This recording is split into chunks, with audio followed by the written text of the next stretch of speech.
anime with little publicity that aired on Netflix between fall of 2024 and winter 2025 has captured my heart, my attention, and potentially a top spot within my top 10 anime favorites of all time. This anime piqued my interest from a historical fiction perspective, of a time in history where digging into the truth about the movements of the earth and the stars could cost you your life. But the anime kept me engaged week to week with the temptation to rewatch because it explored so much more beyond heliocentrism versus geocentrism and science versus church. As this anime was also about people and humanity at its core. It was about curiosity, courage, and what happens when one small idea tries to challenge a big system. Watching this anime made me hysterical, not because of all the really sad moments that you encounter while watching it, but because it reminded me of how powerful one's truth and perspective can be. So in this video, we're going to be exploring the different elements that made Orb on the movements of the earth so engaging, so powerful, and so thought-provoking from my perspective. Hey everyone, welcome back to another episode of Animel. If you haven't been here before, I'm Mel, the host of this channel. And if you haven't been here before, make sure you hit the subscribe button before you continue watching the rest of this video. And if you have been here before, then you know how this usually goes when we're talking about a singular anime. We're gonna dive into the synopsis first, and after which we will be diving into the different elements on Orb on the movements of the earth. There's a lot of ons and offs here. Because after the synopsis, it's going to be straight heavy spoilers from there. So if you have not watched Orb on the Movements of the Earth yet, which is completed on Netflix, then you might want to turn back, go watch, and then come back later. So what is Orb on the Movements to the Earth about? If you paid attention in the intro, you would understand a bit that one, it's a historical fiction. Two, it's about a time in history, the 15th century, in which people still believed that the Earth was the center of the universe. We now have come to discover that one, at least for the galaxy that we live in, where the Earth is, the Milky Way, the sun is the center of said galaxy. And this model is called heliocentrism. But what's really important to note here is that this story doesn't just follow the aspects of like geocentrism versus heliocentrism, but we dive into the stories of our main characters in each of these parts throughout the story as to how they try to discover the truth and uncover the truth of heliocentrism against geocentrism, which is touted by the church during this era. And the church during this era had a real prominent force on society. So much so, I would even say you could equate them to the power of kings and queens at the time. So if the church said geocentrism is real, then geocentrism was real. And anyone who came around and said, well, wait, what about heliocentrism? Because geocentrism just doesn't make sense in the scheme of things if you really think about it. They were like, nah, burn him at the stake. So we get to see an infight between our main characters and the church as to how they try to push their beliefs or uncover their beliefs throughout this story, and how each and every one of their own positions, perspectives, and motivations shifts the story as we go on. And what's really important to note here, and I want to re-emphasize before we dive into the rest of this video, is that this is a historical fiction. Even though there may be like ideas and elements in this that are true and based on real history, like the fact that there was a point in time in which people believed that the earth was the center of the universe and the sun revolved around the earth and not the other way around, and that around this century, Copernicus was the one who created the heliocentrism model that was popularized for us to thinking about how the solar system is structured today. But that's not to say that others before him didn't come up with other ideas that tried to debunk geocentrism, because quite frankly, it just didn't make sense according to mathematicians and scientists. But as to the excessive drama, the actual characters themselves, where it's located, and the severe punishment that people received for believing in heliocentrism, those are fictional. All right, but from here on out though, don't say I didn't warn you, there are going to be extreme heavy spoilers that will spoil the entirety of the story, so there really is no turning back now. This anime had so many wonderful elements going for it, and I want to say that the characters themselves and their movements on the earth are one of the elements that makes the story really dynamic and impactful. One, I say this because we have many main characters, And each of these main characters plays their significant part in the story throughout different parts of the story. And if I didn't mention earlier, and I'm repeating myself again, it's just because it's that important, each of our characters has a completely different perspective and motivation as to why they are studying the idea of heliocentrism and basically putting their lives at risk to wanting to prove said idea. And while they're all separate in their own ways in terms of motivation and what's pushing them to study heliocentrism, they all contribute to the movement of heliocentrism, the idea, the study of it, and basically the trajectory of the story. I'm hoping to make this video a little bit more granular than some of my other videos, so I'm actually going to be talking about each of those different characters and my thoughts around them, how they contribute to the story. I want you to understand why these characters were so interesting to begin with. So the first main character that we're introduced to is Rafal, a 12-year-old boy, absolute prodigy, who is getting ready to go to university. But he's kind of become so, knowledgeable in life. Nothing really engages him. He just is kind of very aloof about the fact that he's going to university because he knows he's so smart. But then one day he meets a believer of heliocentrism and a theorist of heliocentrism that basically opens his world to the idea that this is a possibility. For the first time in a long time, or maybe ever, Rafal is engaged in this concept of heliocentrism and wanting to study the stars to really understand if this fundamentally could be possible. But everyone knows that studying heliocentrism is going against the church, and if the church would find out that you are studying this indeed, they will probably take your life or put you in prison. With a very short amount of time that Rafal is able to really study heliocentrism, he adds a significant amount to the study because the person who introduced him to it, and maybe even his predecessors, created this box, and it's filled with just ideas and theories and research and observations that they've done on the stars. And as you may have noted, I said in the short time because Rafal's father does sell him out to the Popo, or rather I should say the Inquisitor, who is in charge of torturing and getting rid of heliocentrists. Now, since the church is forgiving and likes to give each and every person that they catch an opportunity, they give Rafal a trial and they say, boy, especially the Inquisitor, has a talk with him beforehand while he's in prison. He said, you have a choice, Rafal. You can recant your statement and say that you don't believe in heliocentrism and you studying this fact is a mistake, or two, you can die. Obviously, this seems like a no-brainer from his father's perspective, which is why his father turned him in, because someone found out that someone in his household, namely the Inquisitor, they were studying heliocentrism in his household, and the father was like, okay,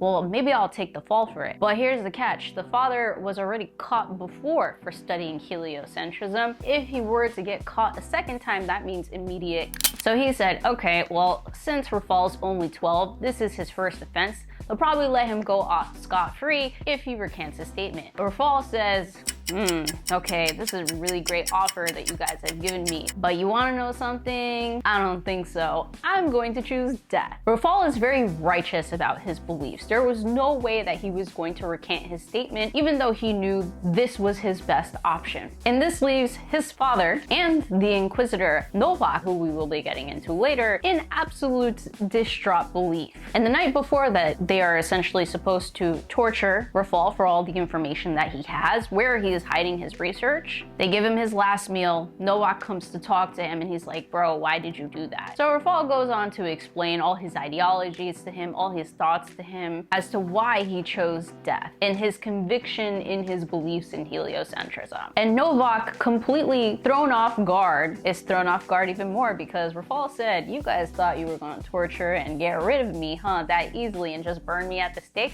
Well, reverse uno, I'm going to poison myself. I will take care of this now. So yes, Rafal, absolutely resilient about retaining his ideas and his identity, or whatever he thinks he represents in this whole scheme of things, decides to choose his own fate. And since Rafal is the first character, main character that we get introduced to, one, it's a complete shock that our first, or just our main character in general, is unalived, or he unalives himself in the very first 3 episodes of the 25 episode show. 2, he's 12. Where is this conviction and courage coming from to just be like, okay, I'm out, guys. I'm choosing my own fate. Thank you for presenting me with an audience. But it's the fact that he himself, throughout the story as you continue to watch it, represents the fire starting of the movement and revolution that we get to see throughout the rest of the story of Orb. Now, going back to our Inquisitor Novak. Novak is hired by the church to essentially investigate people who are studying heliocentrism. And he does the church's dirty work, for lack of better words, because the church is the church. They said we can't get our hands dirty.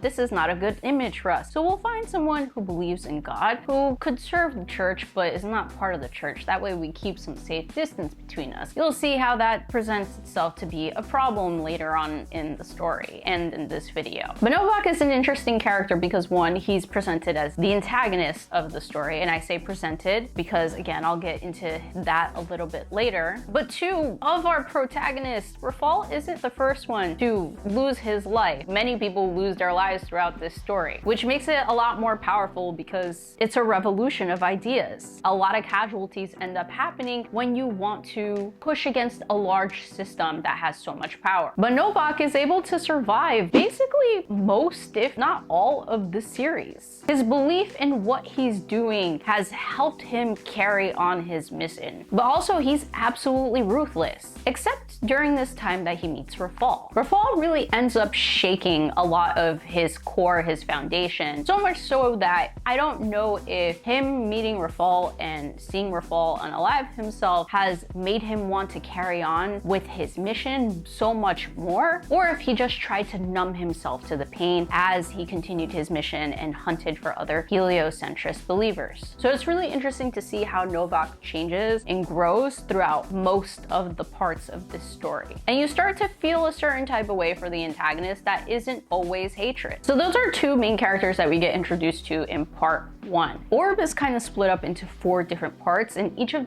these different parts have central characters, main characters. And this is why I say the story is very dynamic, because we have a lot of different perspectives. In part 2, we get introduced to Okuzi and Badeni. A wild series of events bring these 2 together. Badeni is a priest who's always believed and been curious about the stars and their actual movements and the concept of heliocentrism, but was punished in the past for attempting to study heliocentrism and was then blinded in one eye to affect his ability of studying the stars. And just in general, as a repercussion, to be like, bro, don't do this. And then there's Okuji. He is someone we are introduced to that is fearful of the stars. He's a mercenary. He kind of like takes out other people for a living. And I think for that reason, he feels like the stars, aka the heavens, always looking down on him and always judging him. And the way that he sees the stars initially is just a bunch of eyeballs staring down at him. One thing I learned while doing research for this video is that Okuji actually means eyes, I think, in Polish.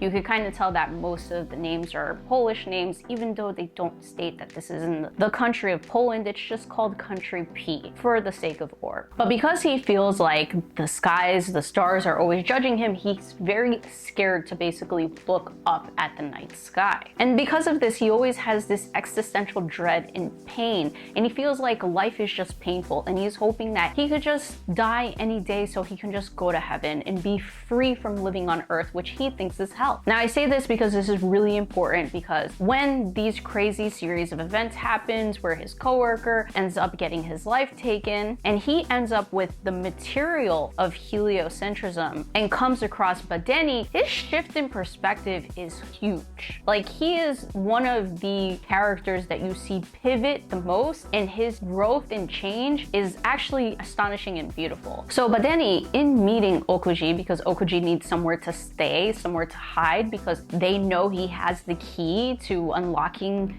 information on heliocentrism that's kind of been locked away in this big box. Interestingly enough, I didn't mention it before, but this key is a circle shaped like an orb. And Badeni sees Okuji as a means for continuing his studies. So with all intent, Badeni feels like, okay, I need to find a way to get this guy to be useful to me. He has just only intentions of using Okuji so that he can continue and pursue his studies. Meanwhile, Okuji is scared for his life and doesn't really want any part of this, but in exchange for a place to stay and for a place to hide, he offers his services, but with great reserve. But once Badeni kind of opens his perspective to the stars and how even though the church says that geocentrism is the way that it should intend to be because that's the way God created the universe, he explains to him, but look at the way that the stars move, look at the way the sky moves. Wouldn't it be much more beautiful if God intended for the universe to be created around the heliocentric model? And this is the beginning of Okuji starting to see the stars in a very different way. One, he's now able to look up at the stars and see stars instead of eyeballs staring down at him. Two, with the introduction of another character that I'm about to introduce soon, he now finds a desire in living and a desire in wanting to participate in life that doesn't require him being a mercenary. He wants to learn how to read and how to write. And this is really important because when Badeni and Okuji get caught, Badeni says, okay, we need to burn down the chest so they can't tie back any material to us. In case they catch us, they interrogate us, and they torture us, because that's our best way of getting out of this alive, by saying we have not been studying heliocentrism. Unfortunately, that's not the way things go. They're convinced that they have been studying it despite the lack of material to present that they have been studying it, and they end up basically being hung. But I say this is really, really pivotal because, like I said, Okuji really wanted to learn how to read and write. And this next character, Yolenta, helps him learn. And in doing so, he writes down his own ideas, his own observations while they're conducting their study all together on the stars and heliocentrism. And what's so amazing about this book is that this book is not being written by like a Rafal, who's extremely intelligent and very scholarly, or Badeni, who's also very intelligent, very scholarly, and uses a lot of grandiose words that would be harder for the average person to understand. Okuji is able to write his observations and his ideas in a way that's digestible for the average person. So his book ends up being an instrument to continue the revolution in part 3, despite the chest that held the earlier heliocentric theories and research being burned down.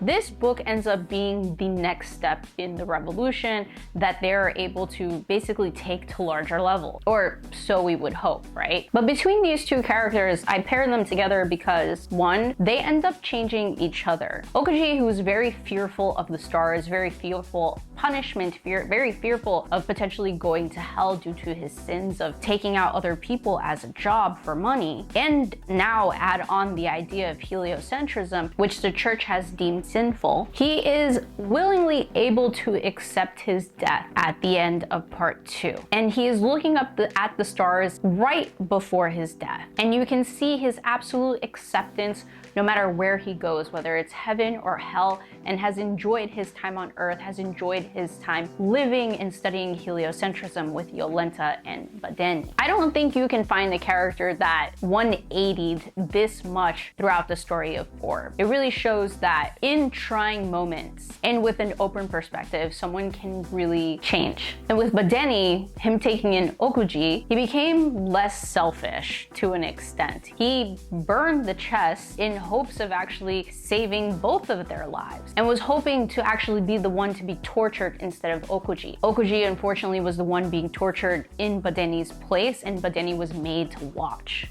because they were co-conspirators in this instance. But it was so difficult to see Badeni having to sit there and watch Okuji get tortured immensely, especially when Badeni was the one who more or less pushed him into wanting to pursue the study of heliocentrism and creating the research materials for it. So to see him almost apologetic and upset about what was going on with Okuji was very interesting, because I didn't think we could get to see his character change. Now, as I mentioned, Yolenta is another character we get introduced to in part 2 along with Badeni and Okuji. But she gets to live on into part 3. She's the first main character on the heliocentrism side that gets to move move on to another part because unfortunately at this point, we've lost Rafal in part 1, same arc that he was introduced in.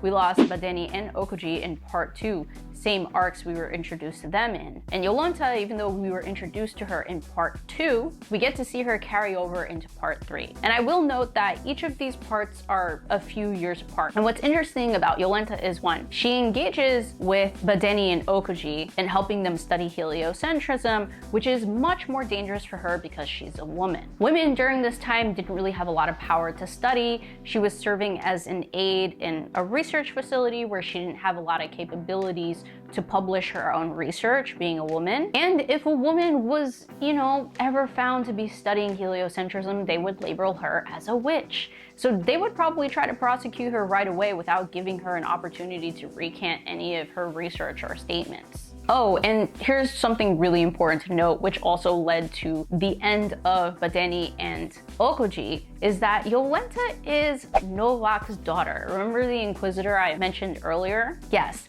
He kind of found out that these two guys, who are heliocentrist believers, were hanging around his daughter, and he thought, okay, if they're studying heliocentrism, are they trying to get my daughter wrapped up in this mess? And if so, then I definitely need to take them out. So he kind of becomes a seeker of vengeance or revenge in this moment. But her interactions with Okuji and Badeni were very important and very eventful because one, she teaches Okuji how to read and write. Two, even though her dad catches the other two guys, other people of the church start sniffing around and being like, whoa, if those two guys were labeled heretics, does that mean Yolanta is also a heretic? Maybe we should interrogate her too. So they bring her in to try and torture her. She luckily manages to get away with the help of another Inquisitor that just says, I don't think I'm cut out for this job. They fake her death, which causes Novak to spiral in part 3. And she goes on to carry the ideas of heliocentrism into part 3 and start the Heretic Liberation Front. At this point within part 3, the story has shifted greatly because in parts 1 and 2, it was just like a handful of people trying to go up against the church and the idea of geocentrism. But now you have a collective group of people who are now coming together and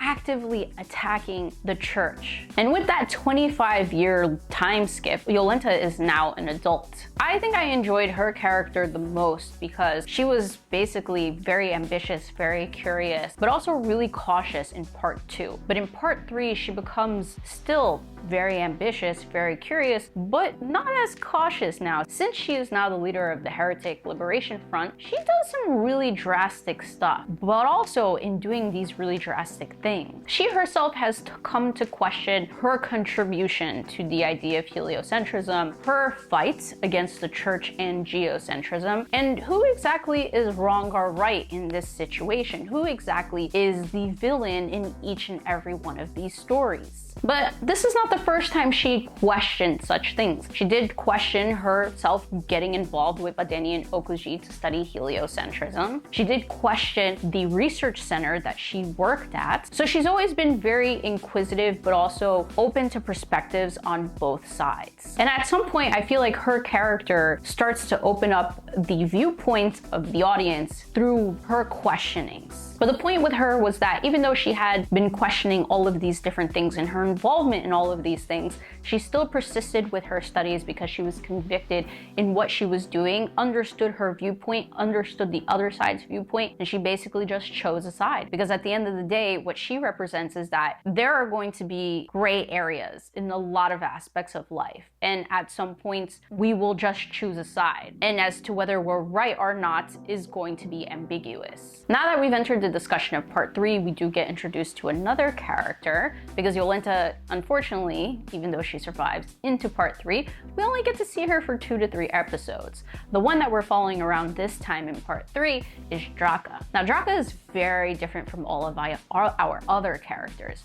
She doesn't see the study of heliocentrism as this righteous thing, like she's trying to uncover the truth and help society remove themselves from the shackles of the church. She actually has lost all faith in the church, all faith in the idea of God, doesn't think that God exists at all. Due to her uncle's extremism in religion getting her family killed, she's like, yeah, no, this is not for me. And with this, she actually turns to the idea of capitalism. They don't really talk about capitalism to that extent, but basically she said, I can't believe in God, I can't believe in the heavens or anything like that, I can't believe in the church, so the only thing I can really believe in is money, because money will buy me safety, money will buy me security, money will buy me the life that I want. But one day, she discovers Okuji's book, and she reads through it and finds it really fascinating, not for the material, but because she knew that the material itself was controversial, and something controversial could sell well. She sees this as a money opportunity. And when the Heretic Liberation Front come looking for the book, because obviously Yolenta knows that it exists, when they come looking for the book, it seems like they might want to kill Draka and just take the book from her. So she decides to burn it and negotiate the fact that she's memorized almost all of the material of the book, and if they want the material, they have to take her to their leader. So this is how Draka meets Yolenta.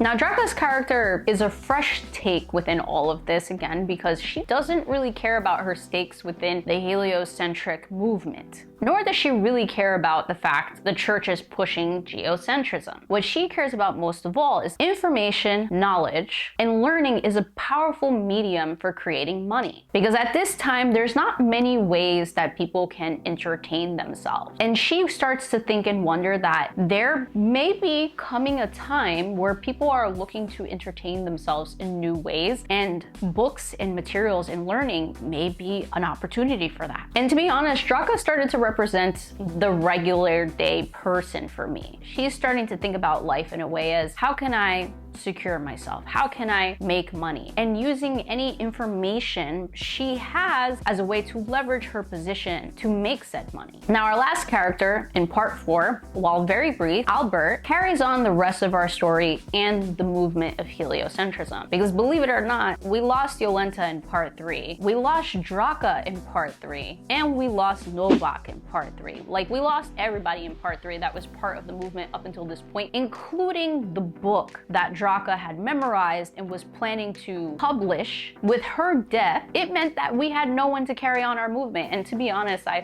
didn't realize that we would be getting more episodes after this. What are we going to do? But before Draka died, she did write a note, because in the very beginning of Orb, there's a lot of events that happen. Rafal puts a little message in this box, and this message is carried on to almost every single person that is involved in this movement. And this one message is that if this idea were to ever make any money, please give 10% to Potolki. Potolki, which I didn't mention earlier, was his adopted father who turned them into the Inquisitors. And Draka, on her very last breath, was able to attach a note to a bird to send off to said Potolki. Now, here's why this is very important. We get introduced to Albert at some unknown disclosed date in the future. We don't know what the situation is. It's actually really complex. There's a lot of theories revolving around whether it's actually a different timeline, it's a parallel universe or something of that nature. None of the theories I necessarily love, but I digress. So Albert is a person with great knowledge, great intelligence, and great curiosity. But he chooses to give all of that up when he meets a different Rafal. Yes, has to be a completely different Rafal, because when we get introduced to Rafal in part 1, he's killed off, right? He's dead. But this Rafal that he meets, who is his tutor, ends up making him want to give all of that up, all that curiosity, all of that desire of wanting to learn and having this type of intelligence. And so he tries to live a simple life after this encounter with this Rafal, because this Rafal kills his father in search of materials for heliocentrism that his father refused to give over, and saw basically the dark side to being too curious. So now an adult struggling with repressed feelings and what happened when he was younger goes to a church and walks into a confessional booth and talks to a priest about his past, his whole life story, and why he's scared to go to university, which his boss is trying to sponsor. This confession ends up leading him to understand that maybe it doesn't have to be this way. Maybe you can still be curious, but with with some caution. Make sure that as you study and you learn new material, you question everything that you read or question everything that you come across, because not everything is what it may seem. So upon deciding that yes, I am going to go to university, Draka's note comes into play. Again, I state I don't know how much time happened between part 3 and part 4, or if they're even like connected. But Draka's note arrives at the residence that it was supposed to go to, and Albert happens to be passing that residence, and guess what the note says? The note says that we're here to give these proceeds for this book that we were trying to publish, and the book's name was called Orb, on the movements of the Earth. So this inspires Albert to basically go to university to study astronomy. And there he studies astronomy, he decides to become a professor one day, and as a professor he starts to teach astronomy. In that class, he had a student named Copernicus. And as I mentioned way earlier in this video, and this is where the historical elements really come into play hard, is that this inspired Copernicus to create the heliocentrism model that was now, or is now, popularized amongst society. Yeah, they've refined that model over the years, but you get what I mean. So despite all of the loss essentially that we had in parts 1, 2, and 3, all of the characters that contributed to the movement and all of the material that they created in contribution to the movement being eliminated as well, the movement and the revolution still found a way to carry on. Albert kind of represents future generations, and even though the work itself never found its way to Albert, the idea and the concept still found a way to live on to some extent. And with that, I want to carry into my next point and next element as to what made Orb on the movement to the Earth very interesting. And that's the fact that revolution can take one or more than one generation. A big theme in Orb is that everything doesn't always happen at once, and it's slowly passed down like a flame. With this contribution and discovery first originating from Rafal, at least from the story's perspective in the start of Orb, his will and his ideas are gradually passed down from person to person and from part to part. And these people,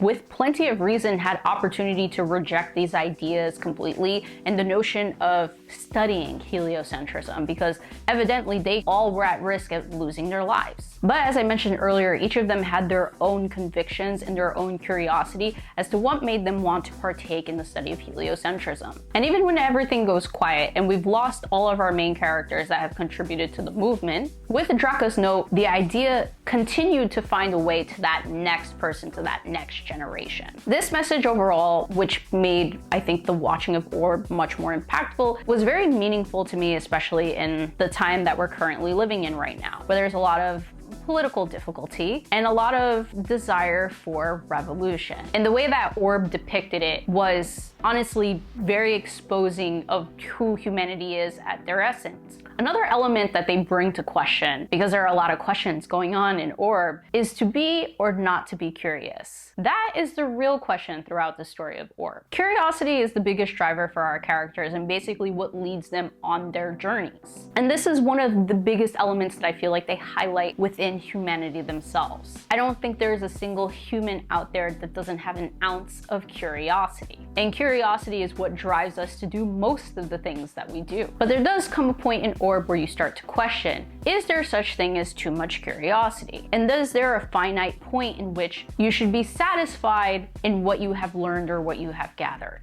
I'm going to break it down through some of our characters and split them up into a couple of camps. With Rafal, Okuji, Badeni, Yolenta, and Draka, all of their curiosities took them down a very dangerous path because they felt like they were doing something righteous. They felt like they were revealing a truth to the world that they deserved to know. And something that Yolenta even brings up herself, that at times, they would use fear-mongering techniques, same techniques that the church would use in order for them to push their agenda along, which is heliocentrism. So at one point, you start to question, are the sides even different? They look the same at some point because by part 3, the heliocentrism side and the geocentrism side were employing fear tactics and a lot of violence. Meanwhile, on the flip side, you have Novak, someone who never questioned his faith and his mission to the church. And I think evidently his lack of curiosity in what was going on in purpose of his mission led to his demise, led to him losing his daughter, and led to just basically everything getting out of control for him. Because his absolute faith is what led him to reinforcing the ideas on his daughter, who was already very curious from a young age, to never try and study any taboo subjects that would go against the church, aka heliocentrism, which you kind of gotta say probably made her curious, even more curious at some point. Furthermore, his absolute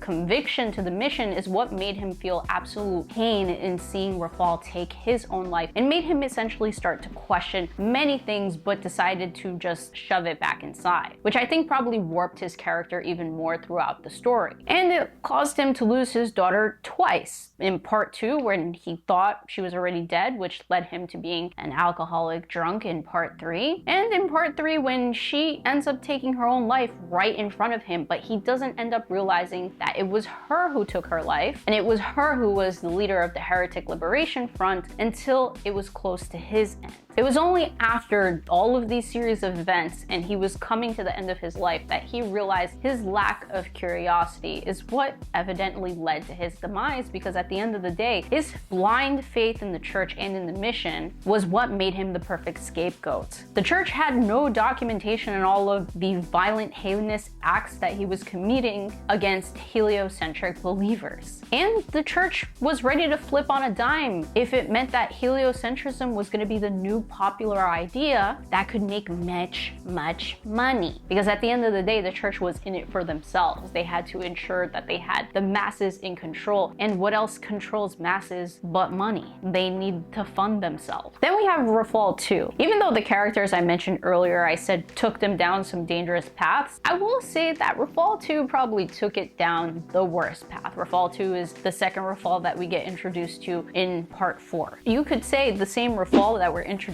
to in part 1, who's still very righteous and vindicated in their beliefs and very zealous about their thoughts on heliocentrism. But just like Rafal 1, who was very convicted so much to the point that he would take his own life, you could say that if Rafal 1 was put in the same situation but was required to take the life of another to continue his research on heliocentrism, would or would he not do it? I feel like Rafal 2 is that question mark that none of us ever thought about, because we were thought to cheer and root for the people on the heliocentric side, right? That's kind of how the story is positioned. But in reality, I would say that they're just as capable as the church of doing heinous acts, or rather Novak, who is the scapegoat for the church. And again, it goes back to the question, how far is too far when it comes to one's curiosity? Where is the stopping point? And Albert is a character that tries to bring, I think, this question to the forefront, where he sees what Rafal's doing for curiosity has done to him and his father. And his father has kind of always told him that you may study things, you may be curious, but make sure you don't take it too far. Don't be too curious. So this brings into question as to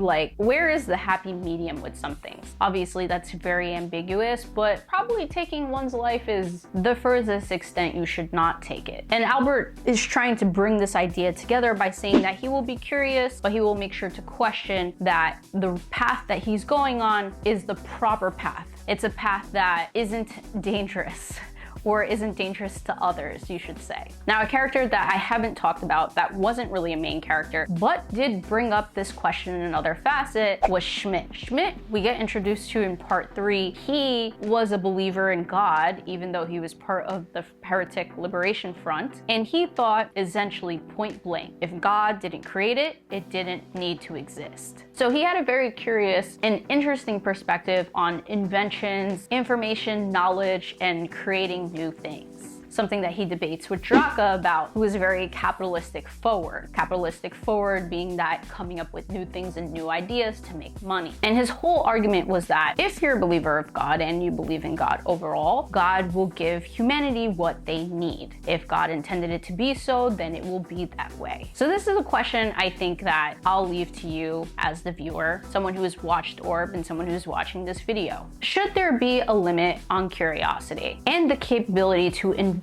things based on our learning? Because as you know, our curiosities, our learnings have led to many great inventions. like medicine, painkillers, improvement in health, improvement in living situations, things that we probably no longer can survive without. But curiosity has also created inventions that take away from humanity. So whose perspective would you agree with from this point? Would it be Schmidt's perspective, where if it was already created by God or already has existed on this earth, then it was meant to be that way and it should not be progressed any further? Or Draka, who uses this concept of money and wanting to make money to innovate and be curious about how we can progress society? Leave your comments down below on what you think on that debate. But before I move on to the next topic, I do want to highlight that the church themselves make it really difficult overall for you to question anything or be curious. And as a subtopic, can you believe in God, have faith in God, and still question some elements of the church? Because many of the people who are studying heliocentrism within this story are still believers of God. Like Schmidt is a very strong example. So is Okuji. Still believes in God, the heavens, but decides to study heliocentrism with Danny. So at some point you start to even think, is this story really about the church versus science? Because these people never lost their faith in God, even though they were using science as a means to study heliocentrism. I feel like the real conflict here was lack of curiosity or having too much faith in something and having the ability to ask questions or ask difficult questions. That's basically, I feel like, how this story was more or less positioned by the end of it all. Now, the very last element that I really love that I am basically going back to because I've hinted at it many times is that we can both be the hero and the villain in a story, depending on the perspective and depending on whose story it is. Novak's story may be the saddest because he dedicated 35 years to hunting heliocentric believers, having absolute faith that what he was doing was the right thing. And obviously he is positioned as the villain for us and as the villain for our heliocentric believers throughout the entire story of Orb. By the end of part 3, when he is confronted with his own demise, he starts to question, was I in the wrong this entire time? No records of the people he persecuted and tortured. People don't remember any of these heretics that were burning at the stake because the church wasn't the ones that ever did it. Like, people knew, but in reality, people weren't like talking about it. And he just started to notice all of the gaps in what he's committed his life to doing. In the end, he's crying, he's praying alone in this burning church, which I feel like is probably symbolic of what's happening to his faith at that moment. Because he's starting to realize that not only was he the villain in all of this, but he was the man that let fear and blind faith from thinking for himself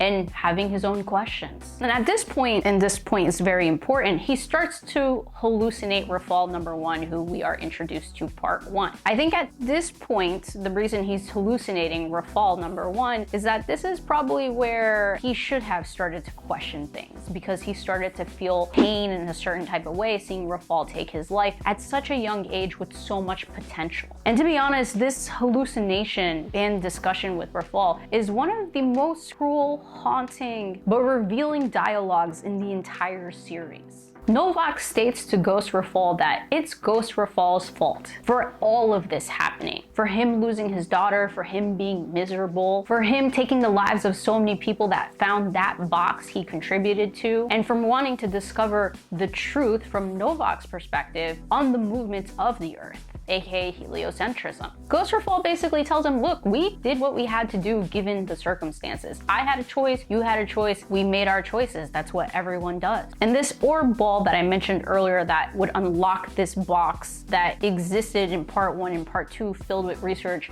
on heliocentrism was now in the possession of Novak's hands, which is very interesting and very metaphorically symbolic. When he tries to give it back to Ghost Rafal is like, hey, I'm dead, you can't give that back to me. Also, that doesn't belong to me anymore. But in his talks with Rafal, he reveals that he found out that the members of the church didn't really believe that heliocentrism was blasphemy or that the people studying it were heretics. And that's what made him feel that he was really the villain of the story and what made him the most villainous. And while Rafal does confirm this, he said, yeah, indeed, you were the villain in all of this. He does explain, though, that each person has a hero and a villain in them. And based on any given day, any given hour, and any given scenario, you can get either side. and that this whole entire thing has been a conflict of ideologies. So who's to really say who is the villain and who is the hero in this particular story? Because people can flip on you like a dime. And I think that they used Rafal 2 to drive this message home even further in part 4. Because they want to re-emphasize that, yes, Novak was our antagonist for parts 1 through 3, but really any of these characters could have been antagonists on any given day, depending on the actions that they took. And it just emphasizes that in the end, sometimes we're not so different from the other side.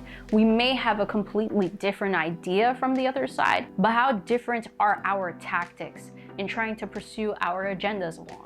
Oftentimes, it's not as different as they may seem. And it's all a matter of perspective at the end of the day. But in the end, at the end of all of this, our characters and our revolutionists' ideas still carry on, even though they are already gone. Orb reminds us of our power in being human, in having curiosity, in questioning things, and in sharing our ideas. It reminds us to always ask questions. Even if we think we're right in the moment, perhaps ask that question as to why you think you're right. Maybe you could be wrong and what's the other side of the argument. And sometimes the really difficult thing is to ask such questions of yourself and others. Like I've mentioned multiple times, and you may have felt like this video has become a broken record at some point, but as you can see, all of the different elements are intertwined in each other, and it's just the way that I chose to talk through this anime in this video. But this anime, again, speaks to humanity at its core. Who we are, what we do, what we represent, how we take action, how there's so much variability between each other and within us. And I think from these sheer aspects alone, I think any type of person will find absolute connection and enjoyment in this anime. If it's not for the drama, if it's not for the suspense, if it's not for the intense plot, if it's not for the fact that you enjoy historical fiction, it's for these elements that I've stated. And I think overall, it's a beautiful production. It was animated by Madhouse, so I mean, if you've read the manga